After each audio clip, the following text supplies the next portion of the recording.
Hello and welcome 10th class. हमने 9th chapter start किया था एप्लीकेशन ऑफ ट्रिग्नोमेट्री की जो त्रिकोणमितीय अनुपात होता है उनका प्रयोग हम कैसे करते हैं, उनका एप्लीकेशन क्या है वो हम सीख रहे हैं। तो इस प्रकार के क्वेश्चनों में आपके पास स्टेटमेंट बेस्ड क्वेश्चन होंगे। स्टेटमेंट होंगे 3 या 4 लाइन में।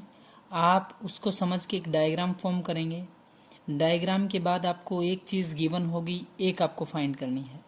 वो आपको थीटा सोचना है कि कौन सा थीटा अप्लाई करें जिससे ये क्वेश्चन आपका सोल्व हो। तो क्वेश्चन नंबर सेकंड है 9.1 एक्सरसाइज का question number second. Hindi medium में मैं स्टेटमेंट पढ़ रहा हूँ। जो इंग्लिश मीडियम स्टूडेंट हैं प्लीज़ स्टेटमेंट अपनी एनसीईआरटी बुक जो है उसमें देख लें। 9.1 exercise question number second. English medium student please request है मेरी कि वो अपनी स्टेटमेंट जो है इंग्लिश मीडियम का जो मैथ है उसमें देखें। आंधी आने से एक पेड़ टूट जाता है और टूटा हुआ भाग इस तरह मुड़ जाता है कि पेड़ का शिखर जमीन को छूने लगता है और इसके साथ 30 डिग्री का कोण बनाता है। ध्यान से देखिए, कहता है आंधी आने से एक पेड़ टूट जाता है। क्लास जो आपको डायग्राम में दिखाई दे रहा है, आप एक बार मान के चलिए कि बी से डी टोटल पेड़ की हाइट है।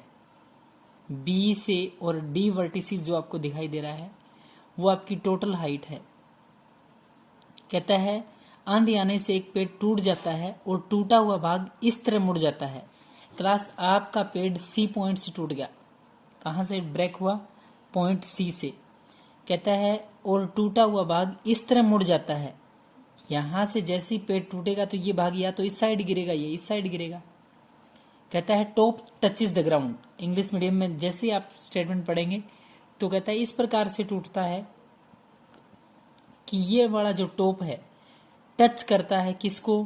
Top touches the ground. कहता है टॉप किसको टच करेगा? ग्राउंड को, जमीन को छूने लगता है और इसके साथ 30 डिग्री का एंगल बनता है, 30 डिग्री का कोण बनता है।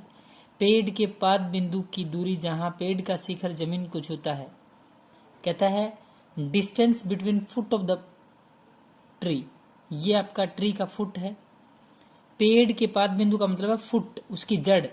जड़ से जो पॉइंट जहां से पेड़ गिर के जो शिखर जमीन पे टच हुआ है उसके बीच की डिस्टेंस 8 है। ये कह रहा है पेड़ के पाद बिंदु की दूरी जहां पेड़ का शिखर जमीन को छूता है। क्लियर है? 8 मीटर है। पेड़ की ऊंचाई ज्ञात करें। क्लास ये पेड़ का वो भाग है जो नहीं टूटा, सीधा खड़ा है, और ये पेड़ का वो भाग है, ध्यान से देखिए, ये भाग यहां आ गया। सी से डी जो है वो सी से ए बन गया आपका। क्लियर है? तो ये तो आपका टूटा हुआ भाग है और ये आपका पेड़ यूं का यूं खड़ा है, जो भाग नहीं टूटा है। तो टोटल पेड़ की हाइट जब भी क्वेश्चंस में बात करेगा ए से बी और बी से सी, सॉरी बी से सी, ये भाग जो ब्रेक नहीं हुआ, जो टूटा नहीं, और दूसरा भाग सी से ए, यानी कि A C plus B C. Clear है क्लास? अगर पेड़ की हाइट की बात करेगा तो ए से सी वो भाग जो टूटा है आपका, बी से सी वो भाग जो आपका टूटा नहीं है। क्लियर यहां तक?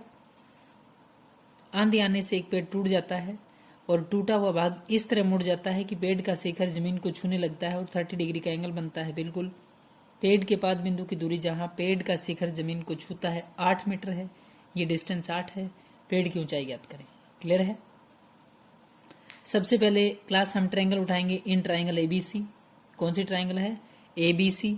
जैसे ही ट्रायंगल एबीसी उठाएंगे तो परपेंडिकुलर बाय बेस, ध्यान से सुने, परपेंडिकुलर ये आपका एच है, बेस आपका ए से बी है।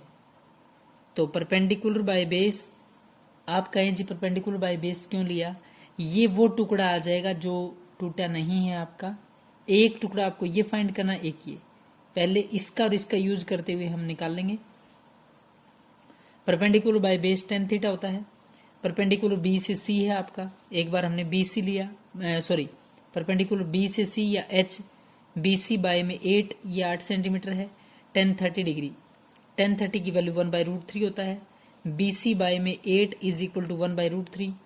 बी सी की √3 से मल्टीप्लाई करेंगे तो बी सी √3। ध्यान से देखें बच्चे, BC की √3 से मल्टीप्लाई करेंगे तो BC √3, और 8 इंटू 1 करेंगे तो 8। तो BC की जो वैल्यू आएगी, BC इज इक्वल टू 8 √3, या फिर रेशनलाइज एक बार छोड़ दें आप, 8 √3। B से C की जो वैल्यू, बिल्कुल ऐसी वैल्यू हम A से C की निकाल लेंगे बिना रेशनलाइजेशन। तो B से C की जो वैल्यू है वो है आपकी 8 डिवाइड बाई √3। क्लियर है। अब हम लेंगे in triangle ABC, same triangle है, त्रिभुज सेम है, त्रिभुज ABC में हिंदी मीडियम बच्चे ध्यान से सुने। अब आपको बेस और हाइपोटेनियस लेना है।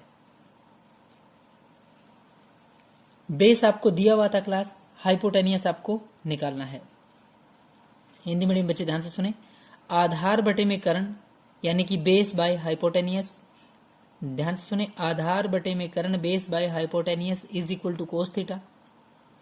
बेस आपका यहां से 8 है, हाइपोटेनियस AC है, और कोस थीटा कोस 30 की वैल्यू।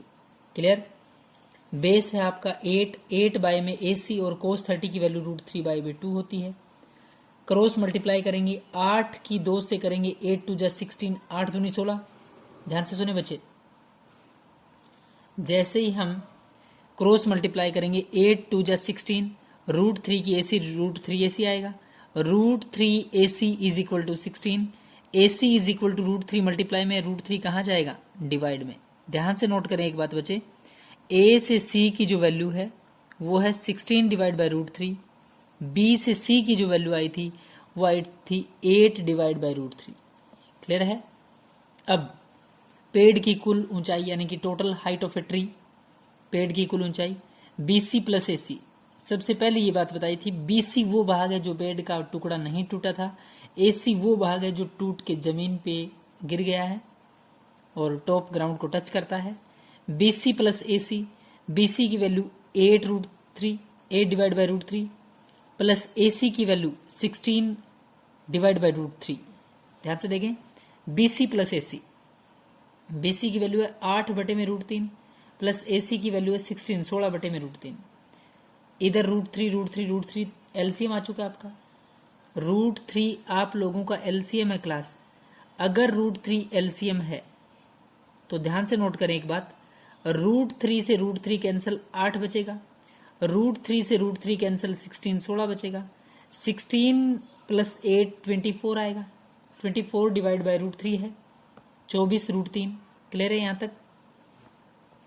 तो जो 24 डिवाइड बाई √3 है उसका रैशनलाइजेशन करेंगे, √3 से मल्टीप्लाई √3 से डिवाइड, तो 24 √3 नीचे कितना आ जाएगा, 3 आएगा। 24 √3 डिवाइड बाई कितना है, 3। 3 से इसको डिवाइड करेंगे, 3 8 24, 8 आएगा, 8 √3।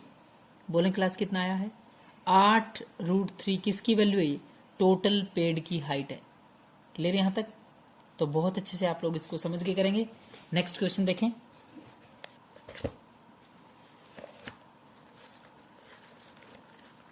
क्वेश्चन नंबर 3 है क्लास आप लोगों का, ध्यान से देखें। एक ठेकेदार बच्चों को खेलने के लिए एक पार्क में 2 फिसलनदार पट्टी लगाना है, 2 फिसलन पट्टी लगाना चाहता है, स्लाइडिंग जिसको बोलते हैं इंग्लिश में। 5 वर्ष से कम उम्र के बच्चों के लिए पट्टी का शिखर 1.5 मीटर ऊंचा है, यानी कि ऊंचाई कम है, और भूमि के साथ 30 डिग्री का एंगल 30 डिग्री का कोण पर झुका है। इससे अधिक उम्र के बच्चों के लिए वह 3 मीटर की ऊंचाई और भूमि के साथ 60 डिग्री का कोण बनाती है। दोनों पट्टियों की लंबाई ज्ञात करें। ध्यान से सुने। इंग्लिश मीडियम स्टूडेंट अपने मैथ में NCERT में इंग्लिश में स्टेटमेंट देखें और फिर क्वेश्चंस को समझें। एक ठेकेदार बच्चों, बिल्कुल सिंपल शब्दों में दे रखा है कि पार्क में 2 फिसलनदार पट्टी लगाता है। जो छोटे बच्चे उनके लिए हाइट कम रहेगी, 1.5 मीटर है, और एंगल कितना है, 30 डिग्री। पहले इसको फाइंड करते हैं। ABC बिल्कुल ट्राइंगल ABC है, 1.5 मीटर ये पट्टी की ऊंचाई है। ये आपकी स्लाइडिंग है। आपसे पूछ रहा है स्लाइडिंग की लेंथ क्या होगी, हाइपोटेनियस पूछ रहा है। परपेंडिकुलर दिया है, लंब दिया है, लंब बटे में कर्ण साइन थीटा होगा। सबसे पहले इन ट्राइंगल ABC, त्रिभुज ABC में लंब बटे में कर्ण हिंदी में perpendicular by hypotenuse is equal to sine theta होता है। परपेंडिकुलर है 1.5, ध्यान से देखे बच्चे, 1.5। AC हाइपोटेनियस आपको फाइंड करना है। आपने परपेंडिकुलर बाय हाइपोटेनियस अप्लाई किया है, और परपेंडिकुलर बाय हाइपोटेनियस का मतलब होता है क्लास साइन थीटा। तो 1.5 divide by A C, hypotenuse A C लिया हमने, साइन 30 डिग्री। साइन 30 की value 1/2। 1.5 divide by A C is equal to 1/2। A C into 1 करेंगे तो ए सी आएगा। 1.5 गुणा में कितना करेंगे 2, 1.5 इंटू मल्टीप्लाई बाई 2, तो ए सी की वैल्यू कितना है 3 मीटर। क्लियर है यहाँ तक। अब जो इससे बड़ी उम्र के बच्चे हैं उनके लिए कहता है 3 मीटर। ध्यान से देखें, इससे अधिक उम्र के बच्चों के लिए वह 3 मीटर की ऊंचाई डबल कर दी, और भूमि के साथ एंगल भी कितना है 60 डिग्री का। याद रखें, जैसे ही आपकी हाइट डबल हुई है, एंगल डबल हुआ, तो ये नहीं कि स्लाइडिंग की लेंथ भी डबल होगी। हम थीटा अप्लाई करेंगे, जो आएगा आप लोगों का रिजल्ट। तो ये आपकी स्लाइडिंग की हाइट है, ये आपका एंगल है। इन ट्राइंगल क्या लेंगे P Q R. P Q R triangle में क्या होगा, परपेंडिकुलर दिया है, हाइपोटेनियस निकालना है, बिल्कुल same. Perpendicular by hypotenuse, Hindi वाले बच्चे लंब बटे कर्ण साइन होता है। परपेंडिकुलर बाय हाइपोटेनियस आपका साइन थीटा होता है। परपेंडिकुलर कितना 3, हाइपोटेनियस पी से आर, हाइपोटेनियस की जो लेंथ है या कोऑर्डिनेट जो लिए हैं पी आर लिए हैं, 3 divide by P R, 3 by P R is equal to sine 60। Sine 60 की वैल्यू √3/2 होता है। जैसे ही क्रॉस मल्टीप्लाई करेंगे 3 2 + 6 आएगा, √3 इंटू पी आर करेंगे √3 पी आर आएगा। क्लियर है। √3 P R is equal to 6 है। P R is equal to, ध्यान से देखें, P R is equal to 6 divide by √3। √3 P R is equal to 6 था class. P R is equal to √3 multiply में √3 divide में। नीचे जब डिवाइड में है तो हम रेशनलाइजेशन करेंगे। P R is equal to 6 divide by √3, √3 से मल्टीप्लाई √3 से डिवाइड, तो 6 √3 डिवाइड बाय 3 आएगा। बिल्कुल 6 √3 डिवाइड बाय 3, 3 से 6 को कैंसिल करेंगे 2 आएगा। P R is equal to 2 √3। P R की वैल्यू बोले कितनी है 2 √3, that is the value of P R, that is the length of slide. Clear है। तो यहाँ तक दोनों क्वेश्चंस क्लास बहुत अच्छे से आप लोग समझ के करेंगे। Thank you class.